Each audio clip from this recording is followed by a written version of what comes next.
ಭಾರತದ ನೋಡಲೇಬೇಕಾದ ಪ್ರಮುಖ ಸ್ಥಳಗಳಲ್ಲಿ ಹಂಪಿಗಿಲ್ಲ ಸ್ಥಾನ. ಭಾರತದ ಹೊನ್ನ ಚರಿತ್ರೆಗೆ ಕೇಂದ್ರ ಪುರಾತತ್ವ ಇಲಾಖೆಯಿಂದ ಅವಮಾನ. ನೋಡಲೇಬೇಕಾದ ಪ್ರಮುಖ 98 ಸ್ಥಳಗಳ ಪಟ್ಟಿಯಿಂದ ಹಂಪಿ ಹೊರಗೆ.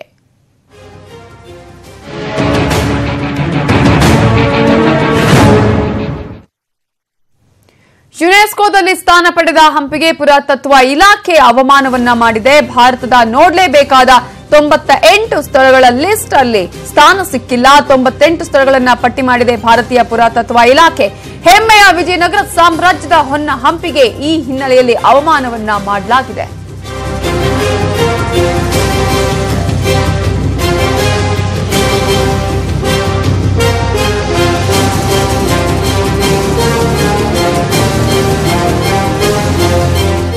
ಅಪರೂಪದ ಕಲಾ ವೈಭವವಲ್ಲ ಅನ್ನುವ ಕಾರಣವನ್ನ ಕೊಟ್ಟಿದೆ ಪುರಾತತ್ವ ಇಲಾಖೆ. ಪ್ರತಿನಿತ್ಯ ಸಾವಿರಾರು ವಿದೇಶಿಗರು ಭೇಟಿ ಕೊಡುವಂತಹ ಸ್ಥಳ ಹಂಪಿ. ಆದ್ರೆ ಈ ಪಟ್ಟಿಯನ್ನ ನೋಡಿದ್ರೆ ಹೊಸದಾಗಿ ಭಾರತಕ್ಕೆ ಬರೋ ವಿದೇಶಿಗರ ಗಮನ ಸೆಳೀತಾ ಇಲ್ವಾ ಹಂಪಿ? ಹಾಗಾದ್ರೆ ಇಲಾಖೆಯ ಆದ್ಯತಾ ಪಟ್ಟಿಯಲ್ಲೇ ಇಲ್ಲವಾದ ಮೇಲೆ ಪ್ರವಾಸಿಗರಿಗಾದ್ರೂ ಎಲ್ಲಿ ಇದಕ್ಕೆ ಆಸಕ್ತಿ ಉಳಿಯುತ್ತೆ? ಕೇಂದ್ರ ಸರ್ಕಾರ ಹಂಪಿಯನ್ನ ಕೈಬಿಟ್ಟಿದ್ದು ಉದ್ದೇಶ ಪೂರ್ವಕವೋ ಆಕಸ್ಮಿಕವೋ ಅನ್ನುವಂತಹ ಪ್ರಶ್ನೆ ಎದ್ದಿದೆ. ಯುನೆಸ್ಕೋದಲ್ಲಿ ಸ್ಥಾನ ಪಡೆದ ಹಂಪಿಗೆ ಪುರಾತತ್ವ ಇಲಾಖೆ ಅವಮಾನವನ್ನ ಮಾಡಿದೆ. ಹೊಸ 50 ರೂಪಾಯಿ ನೋಟಲ್ಲಿ ಹಂಪಿ ಕಲ್ಲಿನ ರಥಕ್ಕೆ ಸ್ಥಾನವನ್ನ ಕಲ್ಪಿಸಿದೆ ಕೇಂದ್ರ. ಆದ್ರೆ ಐತಿಹಾಸಿಕ ಹಿನ್ನೆಲೆ ಇಲ್ಲವಾಗಿ ಹೋದ್ರೆ 50 ರೂಪಾಯಿ ನೋಟಿನಲ್ಲಿ ಈ ಒಂದು ಹಂಪಿಯ ಚಿತ್ರವನ್ನ ಹಾಕಿದ್ದು ಯಾಕೆ? ಯುನೆಸ್ಕೋ ಪಟ್ಟಿಯಲ್ಲಿ ಸ್ಥಾನ ಪಡೆದಿರುವ ಹಂಪಿ ಈ ಲಿಸ್ಟ್ ಅಲ್ಲಿ ಯಾಕಿಲ್ಲ? ಹಂಪಿಗಾಗಿರೋ ಅನ್ಯಾಯವನ್ನ ಗೊತ್ತು ಮಾಡಿಸುತ್ತಾ ರಾಜ್ಯ ಸರ್ಕಾರ?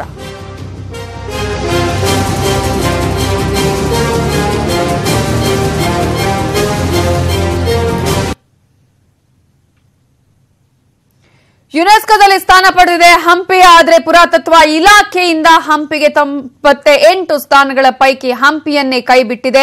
ಭಾರತದ ನೋಡಲೇಬೇಕಾದ 98 ಸ್ಥಳಗಳ ಲಿಸ್ಟ್ ಅಲ್ಲಿ ಸ್ಥಾನ ಸಿಕ್ಕಿಲ್ಲ ಹಂಪಿಗೆ.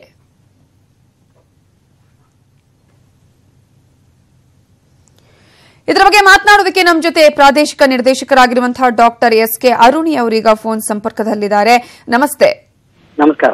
ಈಗಾಗಲೇ ಹಂಪಿಯನ್ನ ಅದರಲ್ಲೂ ಕೂಡ 98 ಸ್ಥಳಗಳಲ್ಲಿ ಭಾರತದ ಪ್ರಮುಖ ನೋಡಲೇಬೇಕಾದಂತಹ ಸ್ಥಳಗಳಲ್ಲಿ ಹಂಪಿಯನ್ನ ಕೈ ಬಿಡಲಾಗಿದೆ ಅಂತ ಹೇಳಿ ಒಂದ್ ಕಡೆ ಯುನೆಸ್ಕೋ ಈಗಾಗಲೇ ಸ್ಥಾನವನ್ನ ಕಲ್ಪಿಸಿಕೊಟ್ಟಿದೆ. ಆದ್ರೆ ಈ ಭಾರತದಲ್ಲೇ ನೋಡ್ಬೇಕಂತ ಸ್ಥಳಗಳಲ್ಲಿ ಇದಕ್ಕೆ ಅವಮಾನವನ್ನ ಮಾಡಲಾಗಿದೆ. ಯಾವ ಹಿನ್ನೆಲೆಯನ್ನ ಇಟ್ಕೊಂಡು ಈ ರೀತಿಯಾಗಿ 98 ಸ್ಥಾನಗಳ ಪೈಕಿ ಹಂಪಿಯನ್ನ ಬಿಡಲಾಗಿದೆ ಅಂತ ಅನ್ಸುತ್ತೆ? ನಿಜವಾದ ಕಾರಣ ನನ್ಗೆ ಗೊತ್ತಿಲ್ಲ, ಬಟ್ ಆದ್ರೆ ನಾನು ವಿಷಯವನ್ನ ವ್ಯಕ್ತಪಡಿಸ್ತೀನಿ. ಅಲ್ಲಿರುವಂತ ಹಂಪಿಯ ವೈಭವ ಮತ್ತು ಹಂಪಿಯ ಸ್ಮಾರಕಗಳ ಬಗ್ಗೆ ಎರಡು ಮಾತಿಲ್ಲ. ನಮ್ಮ ಇಡೀ ದಕ್ಷಿಣ ಭಾರತ ಮತ್ತು ಭಾರತದ ಇತಿಹಾಸ ಸಂದರ್ಭದಲ್ಲಿ ಹಂಪಿ ಮತ್ತು ವಿಜಯನಗರದ ಕೊಡುಗೆ ಅತ್ಯಂತ ದೊಡ್ಡದ ನಮ್ಮ ದೇಶಕ್ಕೆ ಇದೆ ಅಂತ ಹೇಳ್ಬೋದು. ಆದ್ರೆ ಈ ಮಾನದಂಡಗಳನ್ನ ಇಟ್ಟುಕೊಂಡು ಹಂಪಿಯನ್ನ ತೆಗೆದುಕೊಳ್ಳೋ ಸಾಧ್ಯನೇ ಇಲ್ಲ. ಯಾಕಂದ್ರೆ ಎಲ್ಲಾ ಮಾನದಂಡಕ್ಕೆ ಹಂಪಿಯೇ ಮುಖ್ಯವಾದಂತ ತಾಣವಂತ ನಾವು ಗುರುತಿಸಬಹುದು. ಆದ್ರೆ ಬಿಡೋದಕ್ಕೆ ಕಾರಣಗಳು ಯಾವ ಅದು ಸರ್ಕಾರದ ವತಿಯಿಂದ ನನಗೆ ಮಾಹಿತಿಗಳಿಲ್ಲ. ಆದ್ರೂ ಒಬ್ಬ ಕನ್ನಡಿಗನಾಗಿ ನನಗೆ ಇದು ವಿಷಯದ ಸಂಗತಿ ಅಂತ ನಾನು ಹೇಳ್ತೀನಿ. ಅಂದ್ರೆ ಅಪರೂಪದ ಕಲಾ ವೈಭವ ಅಲ್ಲ ಅನ್ನುವಂತಹ ಒಂದು ಕಾರಣ ಕೊಟ್ಟಿದ್ದಾರೆ ಅಂತ ಹೇಳಿ. ಅತ್ಯಂತ ಅಪರೂಪದ ಕಲಾ ತಾಣನೇ ಅಂತ ಹೇಳೋದು. ಯಾಕಂದ್ರೆ ಕೃಷ್ಣದೇವರಾಯ ಅಚ್ಯುತರಾಯ, ಹರಿಹರ ಮತ್ತೆ ಪ್ರೌಢದೇವರಾಯರಂತ ಅತ್ಯಂತ ದೊಡ್ಡ ರಾಜರು ಆಳಿದಂತ ನಗರ, ರಾಜಧಾನಿ. ಹೌದು. ಸುಮಾರು ದೇಶ ವಿದೇಶಗಳಿಂದ ಇಲ್ಲಿ ಬಂದು ನೆಲೆಸಿದಂತ ಉದಾಹರಣೆಗಳಿದಾವೆ. ಹಾಗೆ 300ಕ್ಕಿಂತ ಹೆಚ್ಚು ದೇವಾಲಯಗಳ ಸಂಕೀರ್ಣಗಳಿದಾವೆ. ನಿಜ ನಿಜ. ಹಾಗೆ ಅರಮನೆಗಳು, ಬಜಾರ್ಗಳು, ಹಾಗೆ ವ್ಯವಸ್ಥಿತವಂತ ನಗರ ಹಂಪಿ. ಈ ಎಲ್ಲಾ ಮಾನದಂಡಕ್ಕೆ ಈ ಹಂಪಿ ಸೂಕ್ತವಾದಂತ ತಾಣ. ಅದು ಹೇಗೆ ಇದು ನಮ್ಮ ಪಟ್ಟಿಯಿಂದ ಬಿಟ್ಟೋಗಿದೆ ಅನ್ನೋದು ನನಗೆ ಮಾಹಿತಿ ಇಲ್ಲ. ಆದ್ರೆ ಒಬ್ಬ ಕನ್ನಡಿಗ ಮತ್ತು ಭಾರತೀಯರಾಗಿ ವಿಶ್ವದ ಸಂಗತಿ ಅಂತ ನಾವು ಹೇಳ್ಬೋದು. ಅಂದ್ರೆ ಈ ಎಲ್ಲವೂ ಕೂಡ ಸಾಕಷ್ಟು ಇತಿಹಾಸವನ್ನ ಹೊಂದಿರುವಂತಹ ಒಂದು ಹಿನ್ನೆಲೆಯನ್ನ ಹೊಂದಿರುವಂತಹ ಹಂಪಿಯನ್ನ ನಾವು ನೋಡಿದ್ರೆ ಒಂದು ಸಲ ಆದ್ರೂ ಅವರ ಜೀವನದಲ್ಲಿ ಹಂಪಿಯನ್ನ ನೋಡ್ಲೇಬೇಕು ಅನ್ನುವಂತಹ ಮಾತನ್ನ ನಾವು ಕೇಳ್ಪಡ್ತೀವಿ. ಅದೇ ಸಂದರ್ಭದಲ್ಲಿ ಇದು ಕಲಾ ವೈಭವವೇ ಅಲ್ಲ, ಅಪರೂಪದ ಕಲಾ ವೈಭವ ಅಲ್ಲ ಅನ್ನುವಂತಹ ಕಾರಣ ನಿಜವಾಗ್ಲೂ ನೋಡಿದಾಗ ಎಲ್ಲೋ ಒಂದ್ ಕಡೆ ಹಾಸ್ಯಾಸ್ಪದ ಅಂತ ಅನ್ಸುತ್ತೆ. ಇಲ್ಲ ಮೇಡಮ್, ನನಗೆ ಮಾಹಿತಿ ಪ್ರಕಾರ ಭಾರತದಲ್ಲಿ ಆಗ್ರಾ ಹೊರತುಪಡಿಸಿದ್ರೆ ಅತಿ ಹೆಚ್ಚು ಪ್ರವಾಸಿಗಳನ್ನ ಸೆಳೆಯುವಂತದ್ದು ಹಂಪಿ. ಆ ಕಾರಣಕ್ಕಾಗಿ ಹಂಪಿ ಜಗತ್ತಿನ ದೊಡ್ಡ ತಾಣಗಳಲ್ಲಿ ಇದು ಒಂದು ಪ್ರವಾಸಿಗರ ತಾಣಗಳಲ್ಲಿ.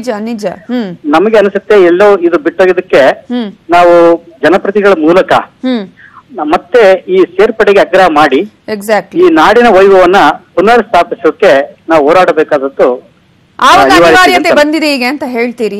ಧನ್ಯವಾದಗಳು ಡಾಕ್ಟರ್ ಎಸ್.ಕೆ. ಅರುಣಿ ಅವರೇ ನ್ಯೂಸ್ 18 ಜೊತೆ ಮಾತನಾಡಿದಕ್ಕಾಗಿ. ಇನ್ನು ಇತಿಹಾಸ ಸಂಶೋಧಕರಾಗಿರುವಂತಹ ತಲಕಾಡು ಚಿಕ್ಕರಂಗೇಗೌಡ ಅವರು ನಮ್ಮ ಜೊತೆಗ ಫೋನ್ ಸಂಪರ್ಕದಲ್ಲಿದ್ದಾರೆ. ನಮಸ್ತೆ. ನಮಸ್ಕಾರ. ಹೇಳಿ. ಒಂದ್ ರೀತಿಯಲ್ಲಿ ಎಲ್ಲರೂ ಕೂಡ ಆಶ್ಚರ್ಯಕರವಾದ ರೀತಿಯಲ್ಲಿ ನೋಡ್ಬೇಕಾಗಿದೆ ಅಂತ ಈ ಸುದ್ದಿಯನ್ನ, ಯಾಕಂದ್ರೆ ಹಂಪಿಗೆನೆ ಯುನೆಸ್ಕೋ ಸ್ಥಾನವನ್ನ ಕೊಟ್ಟಿದೆ. ಆದ್ರೆ ಭಾರತದಲ್ಲಿ ನೋಡ್ಲೇಬೇಕಾದಂತಹ 98 ಸ್ಥಳಗಳ ಲಿಸ್ಟ್ ಅಲ್ಲಿ ಹಂಪಿಗೆನೆ ಒಂದು ಅವಕಾಶ ಇಲ್ಲ, ಅಂತಹ ಸ್ಥಳ ಅಲ್ಲ ಅನ್ನೋದನ್ನ ಹೇಳಲಾಗಿದೆ ಅಂತ ಹೇಳಿ. ಅಲ್ಲ, ಇದು ಒಂಥರ ದೇವರು ವರ ಕೊಟ್ಟರು ಪೂಜಾರಿ ಕೊಡಲ್ಲ ಅನ್ನೋ ತರ ಇದೆ. ಯಾಕೆಂದ್ರೆ ಯುನೆಸ್ಕೋನೇ ಅದನ್ನ ಪರಿಗಣಿಸಿರುವಾಗ ನಮ್ಮ ಸರ್ಕಾರಗಳು ಇದನ್ನ ಪರಿಗಣಿಸ್ತಾ ಇರೋದು ಬಹಳ ದುಃಖದ ವಿಚಾರ. ಜೊತೆಗೆ ಇಡೀ ಪ್ರಪಂಚದ ಇತಿಹಾಸದಲ್ಲಿ ಯಾವ್ದಾದ್ರೂ ಒಂದು ಸಾಮ್ರಾಜ್ಯ ಮತ್ತು ರತ್ನ, ಚಿನ್ನ, ವಜ್ರ, ವೈಡೂರ್ಯಗಳನ್ನ ರಸ್ತೆಗಳಲ್ಲಿ ಬಳ್ಳದಲ್ಲಿ ಮಾರಾಟ ಮಾಡಿದ್ದಾರೆ ಅಂದ್ರೆ ಅದು ಈ ಪ್ರದೇಶ. ಇಂಥ ಒಂದು ಪ್ರದೇಶವನ್ನ ಅಥವಾ ಈ ರಾಜ್ಯಕ್ಕೆ ಸಂಬಂಧಪಟ್ಟಂತ ಮಾರ್ಗಗಳನ್ನ ಆ ಪಟ್ಟಿಯಿಂದ ಹೊರ ತೆಗೆಯೋದಿದೆಯಲ್ಲ, ದುಃಖದ ವಿಚಾರ. ಮೊಘಲರ ಸಾಮ್ರಾಜ್ಯಕ್ಕೂ ಮೊದಲೇ ಇದ್ದಂತ ವಿಜಯನಗರ ಸಾಮ್ರಾಜ್ಯ ಬಹುಶಃ ಮೊಘಲರಿಗೆ ಮಾದರಿಯಾಗಿತ್ತು. ಇಂತ ಇನ್ನೊಂದು ಮಾದರಿಯಾದಂತಹ ಒಂದು ಸಾಮ್ರಾಜ್ಯವನ್ನ ನಾವು ಬೇರೆ ಕಡೆ ಕಾಣೋದಕ್ಕೆ ಸಾಧ್ಯ ಇಲ್ಲ. ಈಗಿನ ಸರ್ಕಾರ ಇದನ್ನ ತೆಗೆದಿದ್ರೆ ಅದನ್ನ ನಾನು ಖಂಡಿತವಾಗಿ ಖಂಡಿಸ್ತೀನಿ. ಯಾಕೆಂದ್ರೆ ಇವ್ರು ಬಂದಿದ್ದೆ ಹಿಂದೂ ಧರ್ಮವನ್ನ ಉದ್ಧಾರ ಮಾಡುವ ಉದ್ದೇಶದಿಂದ. ಅಂತ ಒಂದು ಸರ್ಕಾರ ಹಿಂದೂಗಳ ಮಹಾ ವೈಭವದ ಸಾಮ್ರಾಜ್ಯದ ಅವಶೇಷಗಳಿರುವಂತಹ ಸ್ಥಳವನ್ನ ಪಟ್ಟಿಯಿಂದ ತೆಗೆಯೋದಿದೆಯಲ್ಲ, ಇದಕ್ಕಿಂತ ಇನ್ನೊಂದು ದ್ರೋಹದ ಕೆಲಸ ಮತ್ತೊಂದಿಲ್ಲ. ಅಂದ್ರೆ ಪಟ್ಟಿಯಲ್ಲೇ ಸೇರಿಸಿಲ್ಲ ಅಂತ ಹೇಳಿ 98 ಸ್ಥಳಗಳಲ್ಲಿ ಯಾವ್ಯಾವ್ದು ಅತ್ಯುತ್ತಮವಾದಂತಹ ನೋಡ್ಬೇಕಾದಂತಹ ಸ್ಥಳಗಳು ಭಾರತದಲ್ಲಿ ಅಂತ ಅನ್ನೋದ್ರಲ್ಲಿ ಅದರಲ್ಲಿ ಸೇರಿಸಲೇ ಇಲ್ಲ ಇದನ್ನ ಅಂತ. ಅಲ್ಲ, ಈಗ ಭಾರತಕ್ಕೆ ಬಂದಂತವ್ರು ಮೊದಲು ನೋಡ್ಬೇಕಾಗಿರೋದು ಇಂಥ ಸ್ಥಳಗಳನ್ನ. ಇನ್ಯಾವ್ದಾದ್ರು ಕೆಲವೊಂದು ಅದಕ್ಕೆ ಪರ್ಯಾಯವಾಗಿ ನಾವು ಮತ್ತೆ ಕಟ್ಟಬಹುದು. ಆದ್ರೆ ಇಂಥ ಒಂದು ಹಿನ್ನೆಲೆ ಇರುವಂತ ಪ್ರದೇಶ ಇದೆಯಲ್ಲ, ಅದನ್ನ ಪ್ರತಿಯೊಬ್ಬ ಭಾರತೀಯನು ನೋಡ್ಬೇಕು, ಅಲ್ಲ ಪ್ರತಿಯೊಬ್ಬ ಪ್ರಪಂಚದ ನಾಗರಿಕನು ನೋಡ್ಬೇಕು. ಮತ್ತೆ ಅವ್ರಿಗೆ ಗೊತ್ತಾಗುತ್ತೆ ಭಾರತೀಯರು ಎಂತ ಸಾಮ್ರಾಜ್ಯವನ್ನ ಕಟ್ಟಿದ್ರು ಅನ್ನೋದನ್ನ ನಾವು ತೋರಿಸ್ಬೇಕು ಅಂದ್ರೆ ಆಧಾರ ಸಮೇತ. ಅದು ವಿಜಯನಗರ ಸಾಮ್ರಾಜ್ಯ. ಅದಕ್ಕಿಂತ ಮೊದಲಿನ ಗುಪ್ತರಿರ್ಬೋದು, ನಮ್ಮ ಚೋಳರಿರ್ಬೋದು, ಇವೆಲ್ಲವೂ ಇದಾವೆ. ಆದ್ರೆ ಅವಶೇಷಗಳು ಅಷ್ಟು ಉಳಿದಿಲ್ಲ. ಅವಶೇಷಗಳ ಸಮೇತ ಉಳಿದಿರುವಂತದ್ದು ವಿಜಯನಗರ ಸಾಮ್ರಾಜ್ಯದ ಹಂಪಿಯ ಪಾರಂಪರಿಕ ತಾಣ. ಆ ಪ್ರದೇಶವನ್ನ ಪ್ರಪಂಚದ ಯಾರೇ ಒಬ್ಬ ಪ್ರವಾಸಿಗ ಭಾರತಕ್ಕೆ ಬಂದ್ರೆ ಮೊದಲು ಅವನು ಇದನ್ನ ನೋಡ್ಬೇಕು. ಆ ನಂತರ ತಾಜ್ ಮಹಲ್ ನೋಡ್ಲಿ, ಕುತುಬ್ ಮಿನಾರ್ ನೋಡ್ಲಿ, ಕೆಂಪು ಕೋಟೆ ನೋಡ್ಲಿ, ಕಾಶ್ಮೀರ ನೋಡ್ಲಿ, ಅಭ್ಯಂತರ ಇಲ್ಲ. ಆದ್ರೆ ನಾವ್ ಯಾರು ಅನ್ನೋದನ್ನ ತೋರ್ಸೋದಿಕ್ಕೆ ಇದು ಆಧಾರವಾಗಿತ್ತು. ಒಂದ್ ಕಡೆ ಸಾವಿರಾರು ಸಂಖ್ಯೆಯಲ್ಲಿ ವಿದೇಶಿಗರು ಪ್ರತಿನಿತ್ಯಲ್ಲಿ ಭೇಟಿ ಕೊಡ್ತಾರೆ, ಅದರ ಹಿನ್ನೆಲೆಯನ್ನ ಇತಿಹಾಸವನ್ನ ತಿಳ್ಕೊಂಡು ಹೋಗ್ತಾರೆ. ಆದ್ರೆ ನಾವೇ ಇದನ್ನ ಕಡೆಗಣಿಸ್ಬಿಡ್ತಾ ಇದೀವಿ ಹಾಗಾದ್ರೆ ಅಂತ. ಇದು ಸದಾಕಾಲ ಹೀಗೆ ಆಗಿದೆ. ಕೊಡಲಿಗೆ ಕಾವೇ ಮೃತ್ಯು ಅಂತಾರಲ್ಲ, ಹಾಗೆ ನಮ್ಮವರೇ ನಮಗೆ ಮೃತ್ಯುವಾಗಿರ್ತಾರೆ. ಇದು ಮೊದ್ಲಿಂದನೂ ಈ ಗಾದೆ ಮಾತು ಬಂದಿದೆ. ಈಗಾದ್ರೂ ಸರ್ಕಾರ ಇದ್ರ ಬಗ್ಗೆ ಯೋಚನೆ ಮಾಡಿ ಜನಪ್ರತಿನಿಧಿಗಳು ಮುಂದೆ ಬಂದು ಭಾರತ ದೇಶದಲ್ಲಿ ಯಾವ್ದಾದ್ರು ನೋಡುವಂತ ಜಾಗ ಇದೆ ಅಂದ್ರೆ ನನ್ನ ದೃಷ್ಟಿಯಲ್ಲಿ ಮೊದಲು ಅವರು ಕಾಂಚೀಪುರಕ್ಕೆ ಹೋಗಿ ಬೃಹದೀಶ್ವರ ಟೆಂಪಲ್, ಹಂಪಿ, ಬೇಲೂರು, ಹಳೆಬೀಡು, ಶ್ರವಣಬೆಳಗೊಳ ಇವುಗಳನ್ನ ನೋಡ್ಬೇಕು. ಯಾಕೆಂದ್ರೆ ಇವುಗಳ ಹಿಂದೆ 1000 ವರ್ಷಗಳ ಅಥವಾ 500 ವರ್ಷಗಳ ಹಿಂದಿನ ತಂತ್ರಜ್ಞಾನ ಕಡಕವಾಗಿದೆ. ನಮ್ಮಲ್ಲಿ ಆ ಕಾಲಘಟ್ಟದಲ್ಲಿ ಏನ್ ತಂತ್ರಜ್ಞಾನ ಇತ್ತು ಅಂತ ನಾವು ಬಾಯಿ ಮಾತನ್ನು ಹೇಳೋ ಬದಲು ಇದನ್ನ ನೋಡಿ ಅಂತ ಹೇಳ್ಬೋದು. ಈಗ ನಾವು ಭಾರತೀಯರು ಶ್ರೀಮಂತರಾಗಿದ್ವಿ ಅಂತ ಹೇಳ್ಬೇಕಾದ್ರೆ ಅದಕ್ಕೆ ಆಧಾರ ಬೇಕಲ್ಲ. ಹಂಪಿ ಕರ್ಕೊಂಡೋಗಿ ಈ ರಸ್ತೆಗಳಲ್ಲಿ ಮುತ್ತು ರತ್ನಗಳನ್ನ ಬಳ್ಳದಲ್ಲಿ ಮಾರಾಟ ಮಾಡ್ತಿದ್ವಿ ನಾವು ಅಂತ ಹೇಳ್ಬೋದು. ಹಾಗೇನೇನೆ ನಾವು ತಂಜಾವೂರಿಗೆ ಕರ್ಕೊಂಡೋಗಿ ಬೃಹದೀಶ್ವರ ಟೆಂಪಲ್ 80,000 kg ತೂಕದ ಕಲ್ಲನ್ನ 1000 ಅಡಿಗಳ ಮೇಲೆ ನಾವು ಆ ಕಾಲದಲ್ಲಿ 1000 ವರ್ಷದಿಂದನೇ ಕೂರ್ಸಿದ್ವಿ ಅಂತ ತೋರಿಸ್ಬೋದು. ಹಾಗೇನೇನೆ ನಾವು ಬೇಲೂರು ಹಳೆಬೀಡಿಗೆ ಹೋಗಿ ಕುಶಲಕರ್ಮಿಗಳು ಅಂದ್ರೆ ಕೆತ್ತನೆಯನ್ನ ಸೂಕ್ಷ್ಮವಾದ ಕೆತ್ತನೆಗಳನ್ನ ಮಾಡಲು ಹೇಗೆ ಕಲ್ಲಿನಲ್ಲಿ ಅನ್ನೋದನ್ನ ನಾವು ಅಲ್ಲಿ ತೋರಿಸ್ಬೋದು. ಮತ್ತೆ ಸರಿಯಾದ ಪ್ರಮಾಣಬದ್ಧವಾದಂತ ಶಿಲ್ಪವನ್ನ ಯಾವ ರೀತಿ ಕಡಿಬಹುದು ಅನ್ನೋದಕ್ಕೆ ನಾವು ಶ್ರವಣಬೆಳಗೊಳವನ್ನ ತೋರಿಸ್ಬೋದು. ಹೀಗೆ ಇವೆಲ್ಲವೂ ಕೂಡ ನಮ್ಮ ಹಿರಿಯರು ಆ ಕಾಲಘಟ್ಟದಲ್ಲಿ ಗಳಿಸ್ಕೊಂಡಿದ್ದಂತ ತಂತ್ರಜ್ಞಾನದ ಪ್ರತಿಫಲ. ಇವುಗಳನ್ನ ನಾವು ವಿದೇಶಿಯರಿಗೆ ತೋರಿಸ್ಬೇಕೇ ವಿನ ಇನ್ಯಾವುದೋ ಕೆಲ್ಸಕ್ಕೆ ಬಾರದೇ ಇರೋದನ್ನ ಕೆಲವೊಂದು ತೋರಿಸಿದ್ರೆ ಅದ್ರಲ್ಲಿ ಆಗ್ತಾ ಇರೋದಿಲ್ಲ. ಅಲ್ಲ, ನಾವೇ ಹೀಗ್ ಮಾಡಿದ್ರೆ ನೆಕ್ಸ್ಟ್ ಪ್ರವಾಸಿಗರು ಈಗಾಗಲೇ ಪ್ರವಾಸಿಗರು ಹೋಗೋದಕ್ಕೂ ಕೂಡ ಮನಸ್ಸು ಬರೋದಿಲ್ಲ ಅಂತ ಹೇಳಿ ಒಂದು ಪ್ರವಾಸಿ ತಾಣ. ಖಂಡಿತವಾಗಿಯೂ ಈಗ ವಿದೇಶಗಳಲ್ಲಿ ಸಣ್ಣ ಪುಟ್ಟ ಒಂದು 200 ವರ್ಷದ ಇತಿಹಾಸ ಇರುವಂತ ಸ್ಥಳಗಳನ್ನೇ ದೊಡ್ಡದಾಗಿ ತೋರಿಸ್ತಾರೆ. ಅಷ್ಟೇ ಯಾಕೆ ನಾವು ಇದಕ್ಕೆ ಹೋದ್ರೆ, ಅದು ಜರ್ಮನಿಗೆ ಹೋದ್ರೆ ಆ ಮುರಿದೋಗಿರೋ ಒಂದು ಗೋಡೆ ತೋರಿಸ್ತಾರೆ. ಗೋಡೆ ಕಟ್ಟಿದ್ ಯಾವಾಗ ಒಂದು 50 ವರ್ಷಗಳ ಹಿಂದೆ. ಅದು ಅವರಿಗೆ ಪಾರಂಪರಿಕ ತಾಣ ಆಗುತ್ತೆ. ಆದ್ರೆ 500 ವರ್ಷಗಳ ಹಿಂದೆ ಒಂದು ಹಿಂದೂ ಸಾಮ್ರಾಜ್ಯ ಇತ್ತಲ್ಲ, ಆ ಪ್ರದೇಶ ಪಾರಂಪರಿಕ ತಾಣ ಅಲ್ಲ ಅಂದ್ರೆ ನನ್ಗೆ ಅರ್ಥನೇ ಆಗ್ತಾ ಇಲ್ಲ.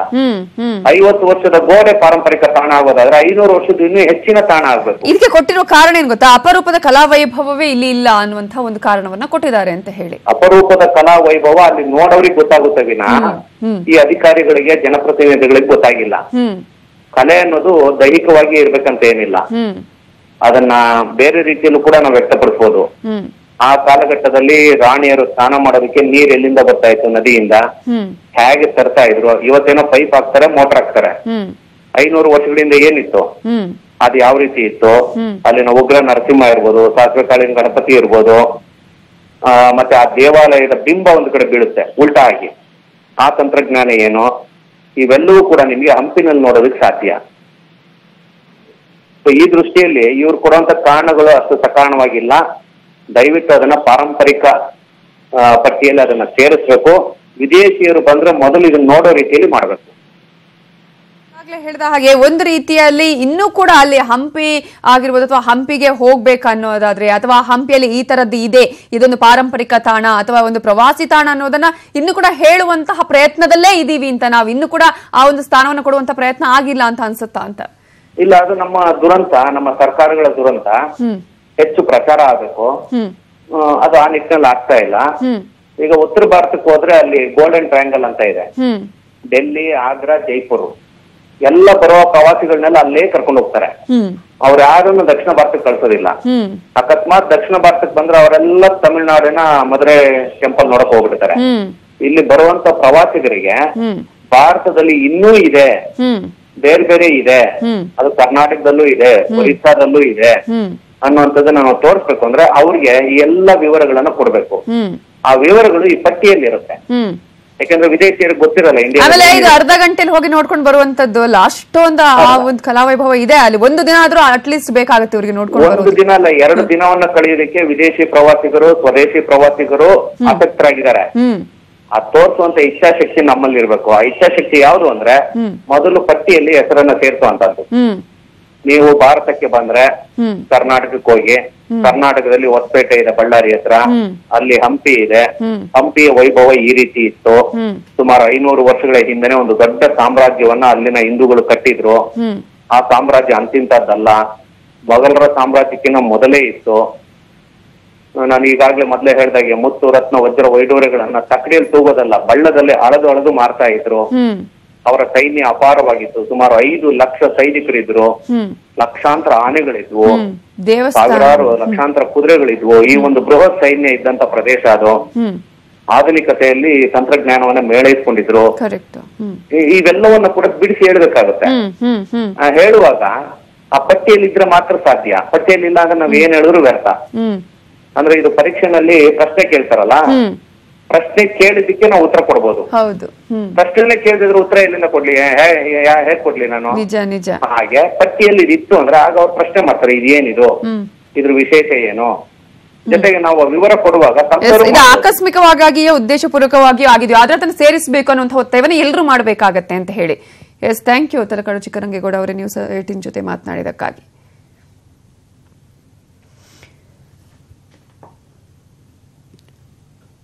ಒಟ್ಟಾರೆ ಯುನೆಸ್ಕೋದಲ್ಲೂ ಕೂಡ ಸ್ಥಾನವನ್ನ ನೀಡಲಾಗಿದೆ. ಆದ್ರೆ ನೋಡಲೇಬೇಕಾದಂತಹ 98 ಸ್ಥಳಗಳಲ್ಲಿ, ಭಾರತದ ಒಂದು 98 ಸ್ಥಳಗಳಲ್ಲಿ ಹಂಪಿಗೆ ಮಾತ್ರ ಯಾವುದೇ ಸ್ಥಾನವನ್ನ ಕಲ್ಪಿಸಿಲ್ಲ. ಹಾಗಾದ್ರೆ ಯಾಕೆ? ಇದರ ಹಿಂದಿರುವಂತಹ ಉದ್ದೇಶ ಏನು, ಕಾರಣಗಳು ಏನು, ಇವೆಲ್ಲದರ ಬಗ್ಗೆ ಡೀಟೇಲ್ಸ್ ಕೊಡೋದಕ್ಕೆ ನಮ್ಮ ನ್ಯೂಸ್ ಎಡಿಟರ್ ಮಧು ಈಗ ನೇರ ಸಂಪರ್ಕದಲ್ಲಿದ್ದಾರೆ ನ್ಯೂಸ್ ಡೆಸ್ಕ್ ಇಂದ.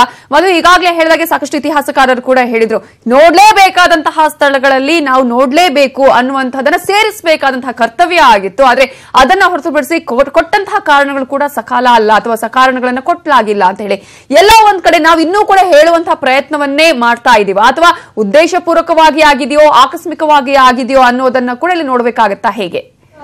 ನವಿತಾ, ನಾವು ಇದಕ್ಕೂ ಮುಂಚೆ ನಾವು ಒಂದು ಸಾಮಾನ್ಯವಾಗಿ ಗಮನಿಸೋದ್ರೆ ಯಾವುದಾದ್ರೂ ಒಂದು ವಿಶೇಷಣಗಳನ್ನ ಕೊಡಬೇಕಾದಂಥ ಸಂದರ್ಭದಲ್ಲಿ ಚಿನ್ನದಂತ ಮಗ, ಚಿನ್ನದಂತ ಹುಡುಗಿ, ಚಿನ್ನದಂತ ಸೊಸೆ, ಚಿನ್ನದಂತ ಜಾಗ, ಚಿನ್ನದಂತ ಜನ, ಈ ರೀತಿ ಎಲ್ಲ ಒಂದು ಅಂದ್ರೆ ಆ ಚಿನ್ನದಂತಹ ಅಂತ ಹೇಳುವಂತ ಒಂದು ವಿಶೇಷಗಳನ್ನ ಕೊಡುವಂತ ಪ್ರಯತ್ನಗಳನ್ನ ಸಾಮಾನ್ಯವಾಗಿ ಹೇಳುವಾಗ ಮಾಡ್ತಾರೆ. ಆದ್ರೆ ವಿಜಯನಗರ ಸಾಮ್ರಾಜ್ಯ ಅಥವಾ ಹಂಪಿ ಅಂತ ಬಂದಾಗ ನಿಜವಾಗ್ಲೂ ಕೂಡ ಅದು ಚಿನ್ನದಂತಹ ಅಂತ ಹೇಳಕ್ಕಿಂತ ಹೆಚ್ಚಾಗಿ ಚಿನ್ನದ್ದೇ ಒಂದು ಇತಿಹಾಸ.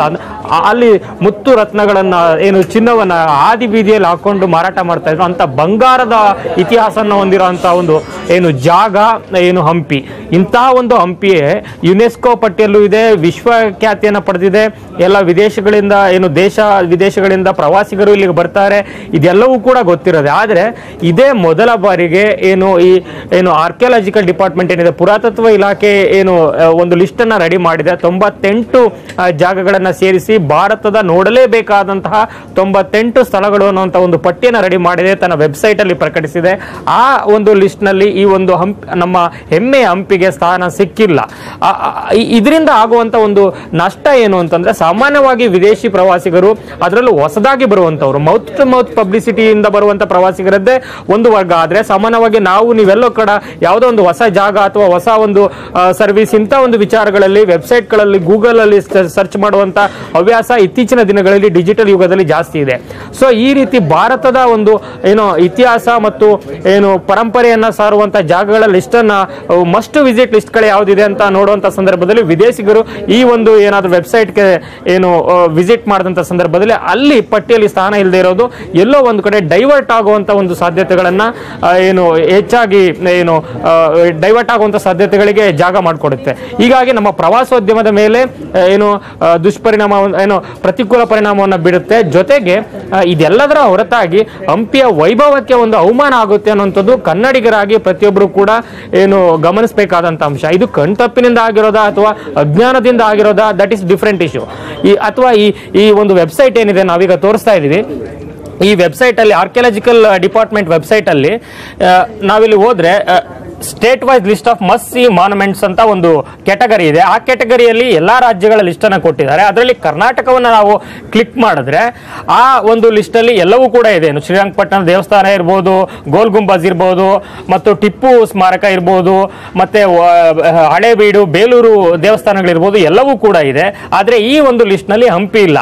ಅಥವಾ ಏನಾದ್ರೂ ಬೇರೆ ಒಂದು ಹೊಸ ಜಾಗಕ್ಕೆ ಏನಾದ್ರೂ ಅವಕಾಶ ಮಾಡಿಕೊಡ್ಲಿಕ್ಕೆ ಈ ರೀತಿ ಒಂದು ಪ್ರಯತ್ನವನ್ನು ಆರ್ಕಿಯಾಲಜಿಕಲ್ ಡಿಪಾರ್ಟ್ಮೆಂಟ್ ಮಾಡಿದೆಯಾ? ಹಾಗಾದ್ರೆ ಬೇರೆ ಬೇರೆ ರಾಜ್ಯಗಳಲ್ಲಿ ತಾಜ್ ಮಹಲ್ ಇದೆ, ಯುಪಿ ನಲ್ಲಿ ತಾಜ್ ಮಹಲ್ಗೆ ಸ್ಥಾನ ಇಲ್ವಾ ಅಂತ ನೋಡಿದ್ರೆ, ಆದ್ರೆ ಯುಪಿ ನಲ್ಲಿ ತಾಜ್ ಮಹಲ್ ಸ್ಥಾನ ಇದೆ.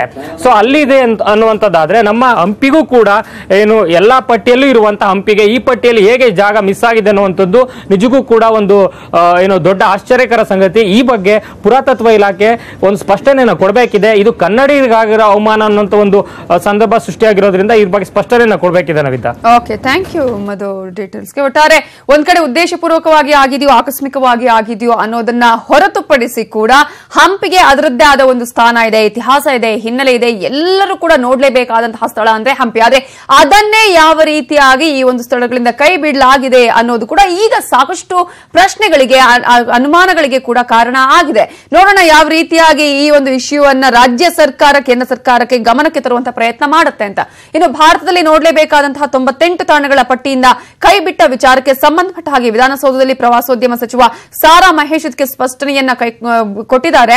ಅದನ್ನ ಯಾಕೆ ಕೈ ಬಿಟ್ಟಿದ್ದಾರೆ ಅನ್ನೋದ್ರ ಬಗ್ಗೆ ವರದಿಯನ್ನ ಪಡೆದು ಚರ್ಚೆಯನ್ನ ಮಾಡ್ತೀನಿ, ಕೇಂದ್ರದ ಅಧಿಕಾರಿಗಳ ಜೊತೆ ಚರ್ಚೆಯನ್ನ ಮಾಡ್ತೇನೆ, ಏನೇ ಮೂಲಭೂತ ಸೌಲಭ್ಯ ಬೇಕಿದ್ರೂ ಕೂಡ ಒದಗಿಸೋದಕ್ಕೆ ಸರ್ಕಾರ ಸಿದ್ಧ ಇದೆ ಅಂತ ಹೇಳಿ ವಿಧಾನಸೌಧದಲ್ಲಿ ಪ್ರವಾಸೋದ್ಯಮ ಸಚಿವ ಸಾರಾ ಮಹೇಶ್ ಸ್ಪಷ್ಟನೆಯನ್ನ ಕೊಟ್ಟಿದ್ದಾರೆ. ಎಸ್ಐನಿಂದ ಕೈ ಬಿಟ್ಟಿಲ್ಲ. ಕೆಲವು ಪತ್ರಿಕೆಯಲ್ಲಿ ಇವತ್ತು ವರದಿಯಾಗಿರ್ತಕ್ಕಂಥದ್ದು ನೋಡಿದೆ ನಾನು. ಆಮೇಲೆ ಅಧಿಕಾರಿಗಳನ್ನ ಚೆಕ್ ಮಾಡಿದ್ವಿ. ಆದರೆ ವರ್ಲ್ಡ್ ಹೆರಿಟೇಜ್ ಲಿಸ್ಟ್ನಲ್ಲಿ 98 ಸ್ಥಳಗಳು ಇದ್ದಾವೆ ನೋಡಲೇಬೇಕಾಗಿರ್ತಕ್ಕಂಥದ್ದು. ಅದರಲ್ಲಿ ಹಂಪಿನ ಕೈ ಬಿಟ್ಟಿದ್ದಾರೆ ಅಂಥೇಳಿ ಇವತ್ತು ವರದಿಯಾಗಿದೆ. ಬಟ್ ಎಸ್ಐನಿಂದ ಕೈ ಬಿಟ್ಟಿಲ್ಲ. ಆದರೆ ಆ ವರ್ಲ್ಡ್ ಹೆರಿಟೇಜ್ನಲ್ಲಿ 98ನಲ್ಲಿ ಯಾಕೆ ಕೈ ಬಿಟ್ಟೋಗಿದೆ ಅನ್ನುವಂಥದ್ದನ್ನ ಕೇಂದ್ರ ಸರ್ಕಾರದ ಅಧಿಕಾರಿಗಳ ಜೊತೆ ಅವರ ಸಚಿವರ ಜೊತೆ ಮನವಿ ಮಾಡಿ ಚರ್ಚೆ ಮಾಡ್ತೀವಿ. ಎಸ್ಐನಿಂದ ಕೈ ಬಿಟ್ಟಿಲ್ಲ. ಒಟ್ಟಾರೆ ಚರ್ಚೆಯನ್ನ ಮಾಡ್ತೀನಿ, ಕೇಂದ್ರದ ಜೊತೆ ಕೂಡ ಇದರ ಬಗ್ಗೆ ನಾನು ಮಾಹಿತಿಯನ್ನ ಪಡ್ಕೊಳ್ತೀನಿ ಅನ್ನುವಂತಹ ಮಾತನ್ನ ಸಾರಾ ಮಹೇಶ್ ಅವರು ಹೇಳಿದ್ದಾರೆ. ಆದಷ್ಟು ಬೇಗ ಈ ಕೆಲಸ ಆಗುವಂತಾಗ್ಲಿ, ಆ ಒಂದು ಲಿಸ್ಟ್ ಅಲ್ಲಿ ಹಂಪಿ ಕೂಡ ಸೇರುವಂತಾಗ್ಲಿ ಅನ್ನುವಂಥದ್ದು ನಮ್ಮ ಕಳಕಳಿ.